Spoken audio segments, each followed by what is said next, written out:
ভূতের ডাকঘর। বৃদ্ধ ডাকপিয়ান রমেশবাবু গত ৩০ বছর ধরে প্রতিদিন এক অদ্ভুত কাজ করেন।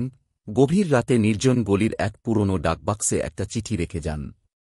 সেই গলিতে কেউ যায় না, কারণ লোকমুখে শোনা যায় ওখানে একসময় একটা ডাকঘর ছিল, যা এক ভয়াবহ অগ্নিকাণ্ডে পুড়ে গিয়েছিল। সেই রাতে ডাকঘরের কর্মচারী এক তরুণ ডাকপিয়ান জীবন্ত আগুনে পুড়ে মারা যায়।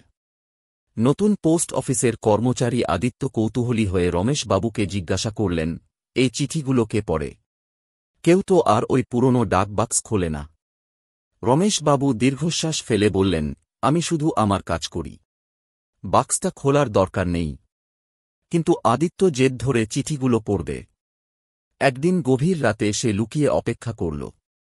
রমেশবাবু এলেন, চিঠিটা রেখে চলে গেলেন। আদিত্য দ্রুত গিয়ে চিঠিটা খুলল।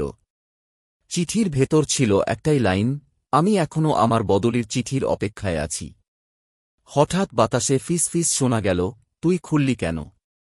আদিত্য পেছন ফিরে দেখল, পোড়া মাংস, গলিত চামড়া আর ফাঁপা চোখওয়ালা এক ডাকপিয়ান তার সামনে দাঁড়িয়ে আছে।